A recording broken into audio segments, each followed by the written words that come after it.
अस्सलाम वालेकुम। कैसे हैं प्यारे बच्चों? उम्मीद करती हूँ आप लोग सब बिल्कुल खैरियत से होंगे। बच्चों, आज हम अपनी उर्दू कवायद की क्लास में, कौन सी क्लास में? उर्दू कवायद की क्लास में अगला काम करेंगे। तो पिछली क्लास में आपको याद होगा कि हमने अल्फाज जिद किए थे। क्या किया था? अल्फाज जिद किए थे।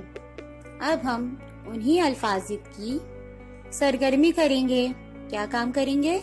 उसी अल्फाज जिद की सरगर्मी करेंगे।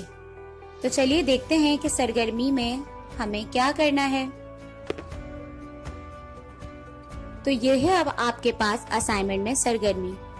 इस सरगर्मी को हमें पहले इसमें जो पैराग्राफ दिया गया है इसको पढ़ना है और फिर हमें इसमें से जो अल्फाज चुनकर जो दिए गए हैं उसके जिद लिखने हैं। क्या लिखना है? जिद लिखना है। तो आपको पता है कि जिद क्या होता है? जिद उन अल्फाज की उलट को कहते हैं। जो अल्फाज हमें दिए गए होते हैं उसकी जो उलट होती है वो कहलाती है जिद। क्या कहलाती है? जिद। तो चलिए अब हम असाइनमेंट में जो हमें काम दिया गया है, अल्फाज जिद की सरगर्मी जो दी गई है, इसको अब हम मुकम्मल करते हैं। तो पहले आपको सवाल क्या दिया गया है सरगर्मी में?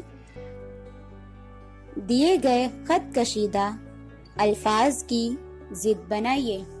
क्या सवाल दिया गया है? दिए गए खत कशीदा अल्फाज की जिद बनाइए। आपको पैराग्राफ दिया गया है, इसमें से आपको कुछ लफ्ज जो है अंडरलाइन करके दिए गए हैं, उनको हमें उनकी क्या करना है? जिद बनानी है। तो पैराग्राफ पढ़ते हैं। पैराग्राफ है, मुसलमान आपस में मिलते हैं तो, मुसलमान आपस में मिलते हैं तो अस्सलामु अलैकुम कहते हैं।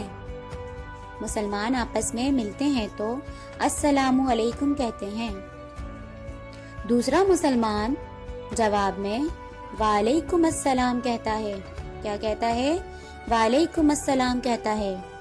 अच्छा, इसमें आपको शुरू में देखा होगा आपने कि अस्सलामु अलैकुम के नीचे अंडरलाइन किया गया है। इसके बाद हमारे पास है पैराग्राफ में, मुसलमान एक दूसरे के लिए सलामती की दुआ करते हैं। इसके बाद आपने देखा है कि दुआ के नीचे अंडरलाइन करके दिया गया है, यानी इसकी हमें जिद बनानी होगी।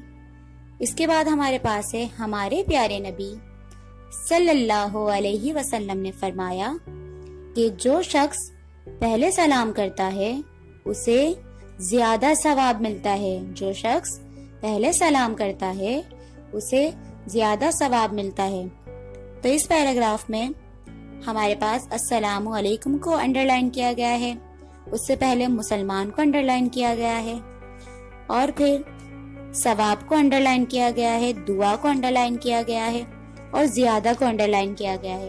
तो हमें इन अल्फाज की जिद बनानी है। क्या बनानी है? जिद बनानी है। तो फिर हमारी सरगर्मी मुकम्मल हो जाएगी। तो चलें, जिद बनाई हुई है, इनको पढ़ते हैं। पहला लफ्ज हमारे पास है मुसलमान। क्या लफ्ज है? मुसलमान। मुसलमान की जिद क्या होती है? काफिर। मुसलमान की जिद होती है काफिर। इसके बाद दूसरा लफ्ज हमारे पास है सवाब। क्या लफ्ज है? सवाब। सवाब की जिद क्या होगी?